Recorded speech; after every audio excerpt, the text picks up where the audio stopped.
Bienvenidos al cuarto milenio. Observen bien este lugar.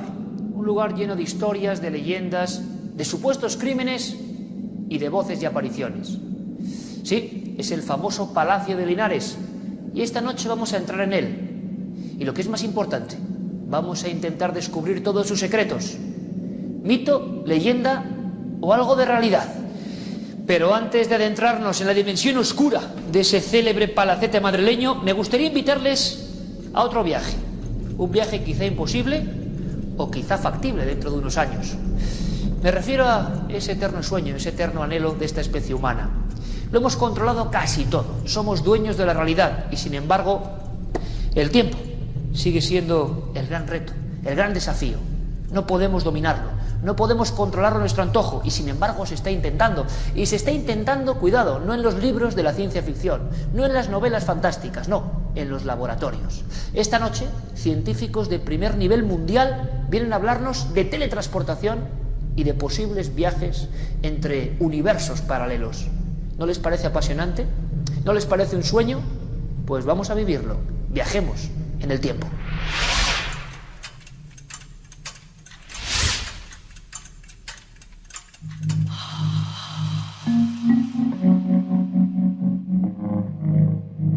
Hemos vencido a la gravedad llegando a la mismísima luna. Hemos superado la falta de oxígeno en el agua. Y hemos inventado artefactos que permiten desafiar todas las reglas del juego que rigen en el universo. Sin embargo, a día de hoy, hay algo que no hemos logrado.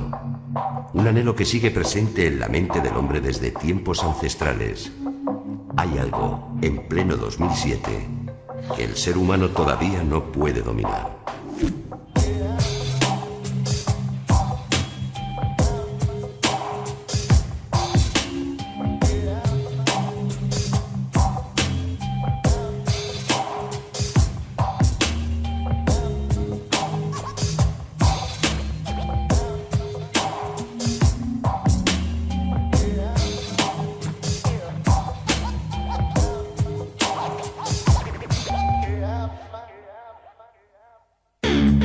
En 1885, H.G. Wells sorprendía al mundo plasmando negro sobre blanco una idea que rondaba la mente de los cerebros más destacados del momento. La máquina del tiempo supuso un éxito sin precedentes en novela de ficción y contagió al gran público el deseo de ser viajeros de la historia. Y es que, ¿quién no ha soñado alguna vez con desplazarse a la prehistoria, conocer a Jesucristo o ser testigo de alguno de los grandes momentos de la humanidad? Einstein expuso que el hombre podría llegar a desplazarse al futuro si llegase a alcanzar una velocidad próxima a la de la luz, lo que provocaría un aumento de la gravedad y una dilatación del tiempo.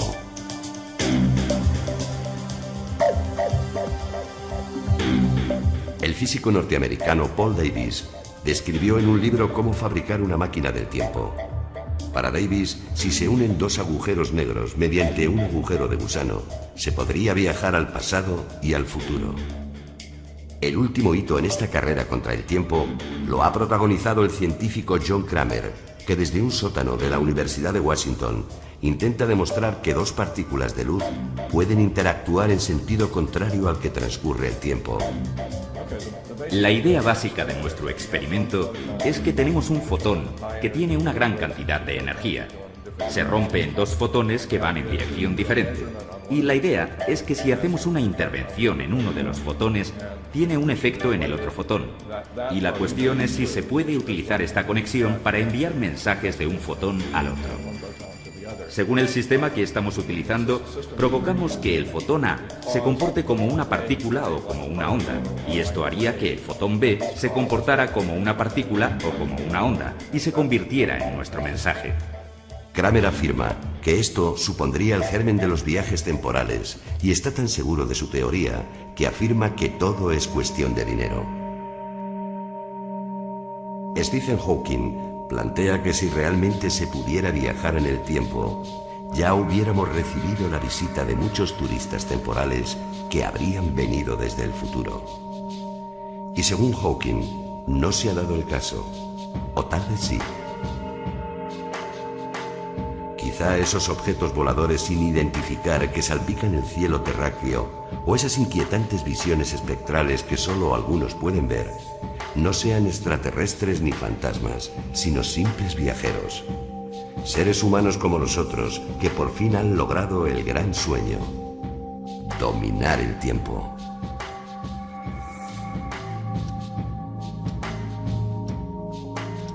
Todos hemos soñado con viajar en el tiempo. Estoy seguro de que usted, el que está ahí, también lo ha hecho. En trasladarse a alguna época remota, o al futuro, quién sabe. Descubrir secretos que nos están vedados completamente. Es un viejo sueño, un anhelo de esta especie que va consiguiéndolo todo gracias a los avances científicos, pero esto del tiempo se nos resiste. Recientemente, además, todas las publicaciones, la prensa, la radio, la televisión, hablaba de teletransportación. Se reproducía esa palabra que está llena de imaginación, llena de fantasía, pero también llena de trabajo científico. Es increíble. Y de verdad, este inicio de programa de Cuarto Milenio de esta noche, para mí es un orgullo y un honor tener esta mesa de divulgadores y de científicos comprometidos con su causa y que siempre están intentando abrir las fronteras del conocimiento, las fronteras para que conozcamos nosotros más. Y es un honor tener aquí a Juan Ignacio Cirac. Él es físico y conocido porque ha sido Premio Príncipe de Asturias de la investigación científica y técnica. Juan Ignacio, de verdad, muchísimas gracias por estar esta noche aquí con nosotros. Es un verdadero placer. Gracias, Juan Ignacio. Vamos a preguntarte muchas cosas. No sabes el interés que tiene la gente porque tú estás haciendo, vamos a decirlo así, experimentos ya tocando esa materia de la teletransportación o el futuro viaje en el tiempo, ¿no? Sí, estamos trabajando desde hace tiempo, un conjunto de investigadores de todo el mundo, en lo que es la teletransportación, utilizar pues, las propiedades del mundo microscópico, lo que describe una teoría que se llama física cuántica, pues, para hacer cosas extraordinarias. Y dentro de las cosas extraordinarias que podemos hacer, pues podemos hacer algo que se llama teletransportación. Teletransportación. Y Juan Ignacio, evidentemente todo el mundo, a nivel popular, lo que las personas que están viéndonos dicen teletransportación, se imaginan evidentemente un efecto de meterse en una especie de turbina y aparecer en otro lugar. Imagino que hay un trecho larguísimo, pero ¿hay algo de ese principio? Bueno, existen similitudes. Bueno, lo primero que hay que decir es que no se pueden hacer este tipo de experimentos con objetos grandes, es decir, con personas, ni con animales, ni con nada. No se puede hacer ningún experimento de este estilo, sino que se hacen con objetos muy pequeños, con átomos, moléculas, fotones, ¿no? Objetos microscópicos. Y lo que se puede hacer no es que desaparezcan de un sitio y aparezcan en otro, sino que sus propiedades físicas desaparezcan de un objeto y aparezcan en otro objeto. Es decir, que no es poco, ¿eh? Bueno, es interesante y tiene sus aplicaciones, aparte del interés científico que pueda tener. Y bueno, pues eso hay que dejar un poco claro la diferencia. Aunque el nombre es el mismo, el teletransporte que aparece en Star Trek es el mismo que el teletransporte que utilizamos, la palabra que utilizamos nosotros para describir nuestros experimentos. En nuestro caso, la materia no aparece en otro sitio, sino que son las propiedades que desaparecen de un objeto y aparecen en otro que puede estar en otro lugar distinto. Juan Ignacio, tú eres también director del Instituto Max Planck, prestigiosísimo, de óptica cuántica en Alemania, y es allí donde están realizando estos experimentos que yo no sé si el gran público, bueno, va conociendo, pero con cuentagotas, ¿no? Experimentos que nos parecen fantásticos y que realmente, hay que decir, se están efectuando ahora mismo. Bueno, pues hay experimentos por todo el mundo. De hecho, en nuestro instituto hay varios experimentos de este tipo de ciencia, pero hay en estos días pues hay ya pues, no sé, unos 10 laboratorios por todo el mundo que han hecho experimentos de teletransporte. Algunos pues con objetos muy pequeños, con un fotón, 2 fotones, otros con un átomo o 2 átomos, y otros, bueno, como nosotros hicimos recientemente pues un experimento en el cual pues trasladamos las propiedades físicas de 500 fotones a otros pues 500 átomos o así. O sea, cada vez sumando cosas, digamos, ¿y hasta dónde se puede llegar? Bueno, pues eso es, como siempre, son preguntas que no sabemos. Nosotros intentamos hacerlo con objetos de tamaños mayores y hasta que dejen de funcionar, pues, o hasta donde lleguemos, ¿no? Yo supongo que el límite que nos podemos imaginar hoy en día, pues, serán en objetos, bueno, pues, tamaño todavía microscópico.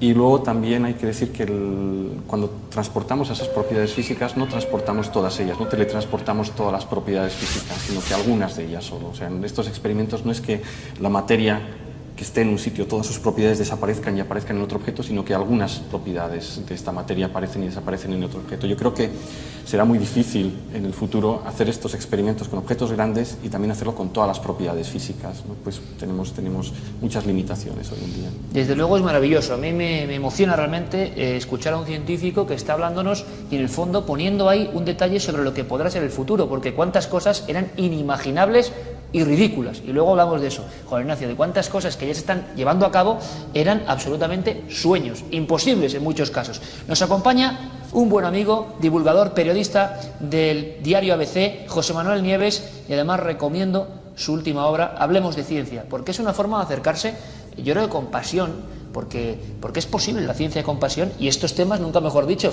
¿verdad, José Manuel? Buenas noches. Buenas noches, claro que sí. A mí me deja un poco, se está investigando, se está experimentando sobre cosas que antes eran imposibles, y a cuánta gente se le quitaron los sueños, ¿no? Diciendo que eso no era verdad, que no se podía ni intentar. Hombre, hay un poco de confusión a lo mejor entre la gente, entre lo que es posible y lo que no es posible en ciencia, ¿no? Porque está quien piensa que es posible cualquier cosa y quien piensa que todo es mentira. O sea, son esas dos cosas que además tú lo habrás encontrado muchas veces. Pero muchas. Lo que realmente está siendo posible en ciencia es que no hace falta ni ciencia ficción, porque son tantas cosas. O sea, desde el origen mismo del universo. Estamos a punto de explicar lo que pasó en la primera 10.000 billonésima de la primera milésima del primer segundo del universo. Pura magia, realmente, José Manuel, hasta hace muy poquito, ¿no? Claro, es que, acuérdate, la ciencia siempre, lo único que ha estado haciendo la ciencia desde que el hombre es hombre es eliminar la magia y sustituirla por conocimiento.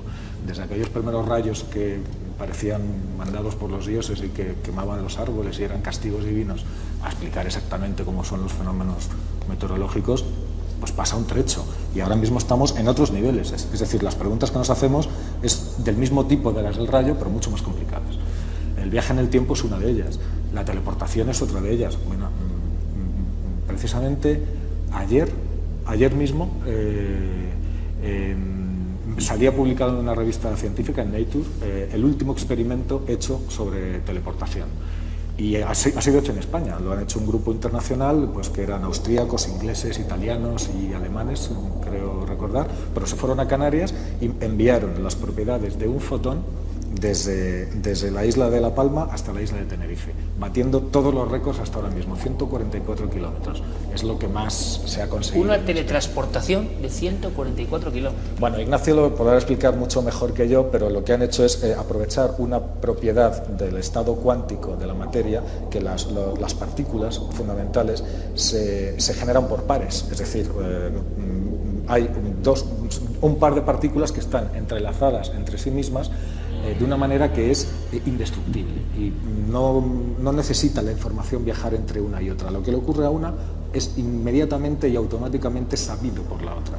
Entonces tú generas un par de partículas entrelazadas y una la dejas en un sitio para mirarla y la otra la envías a donde sea. Tú sabes que cualquier cosa que le ocurra a aquella partícula lo estás viendo en esta, porque no se sabe por qué medio de comunicación ambas se comunican. Tiene que ser alguno, pero desde luego no es a través del espacio físico. En ese sentido es la teleportación.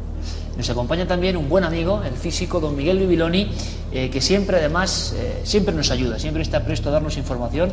Nos dejaba las recomendaciones de algunos libros de científicos que están ya avanzando los viajes en el tiempo. No sé, quizá dentro de 100 años, en los futuros cuartos milenio, programas como este, se hable ya de evidencias que hoy no podemos ni soñar. Don Miguel, bienvenido, buenas noches. Muchas gracias, Riquel. ¿Será posible?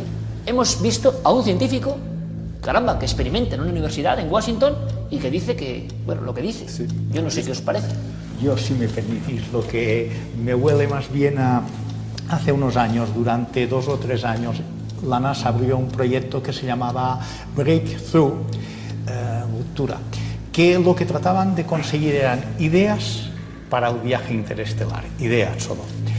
Y de alguna manera seleccionaron, hubo un panel de expertos ahí en un portal, había 2 artículos colgados, en algún caso completos, otros no, en función de los derechos de autor, pero eran de mucha gente significativa que en algún momento se había atrevido a presentar en este panel lo que a lo mejor en una revista de prestigio hubiera dudado un poco, porque eran temas que estaban en duda. En algunos casos las hipótesis hubieran sido discutibles.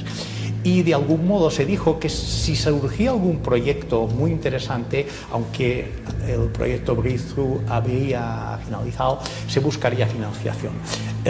Esto huele a buscar esta financiación adicional, que a lo mejor en un concurso de proyectos de investigación y desarrollo pues no podría conseguir. Suena extraño, pero ha sido noticia y lo comentaremos aquí. Hablamos de teletransportación, hablamos de incluso universos paralelos. Ciencia ficción, puede que dentro de poco, o ya, ciencia, y esto nos asombra y queremos aprender, y queremos que ustedes aprendan con nosotros, porque desde luego con este elenco absolutamente, pues vamos a decirlo, de avanzadilla de lo que está pasando en la ciencia, que nos parece casi fantasía. La física cuántica, Aiden, que se hablaba que abriría posibilidades increíbles para el ser humano que ya son una realidad. Hablamos con José Manuel Nieves, autor del libro Hablemos de Ciencia, con Juan Ignacio Cirac, Premio Príncipe de Asturias de Investigación Científica y Técnica, y con el físico don Miguel Bibiloni. Se han diseñado incluso teóricamente posibilidades de viajar en el tiempo. Científicos más antiguos diseñaron cosas para viajar en el tiempo. Sí, bueno, tal vez sea bueno explicar, ya ha sido mencionado anteriormente, que existe una diferencia entre viajar al futuro y viajar al pasado. Por ejemplo, si fuese posible viajar al pasado, uno podría ir, yo por ejemplo, si pudiese viajar al pasado, podría ir al año 1900, matar a mis abuelos, matar a mis padres antes de haber nacido, y por lo tanto no podría haber nacido, por lo tanto llegamos a una contradicción lógica. Y eso quiere decir que es posible que nunca se pueda viajar al pasado, precisamente porque existiría una contradicción. Ya no es científica, es lógica, no puede pasar porque hay dos cosas posibles que son incompatibles. Porque variaría completamente la realidad. Variaría, y entonces ¿cómo puede ser que luego yo haya sido posible que haya viajado luego al pasado si no ha existido? Porque entonces eso quiere decir que en principio no puede ser posible viajar al pasado por lo que se llama problemas causales. Sin embargo, viajar al futuro no tiene ningún problema porque no existe nada de este estilo, y de hecho ya se ha mencionado en el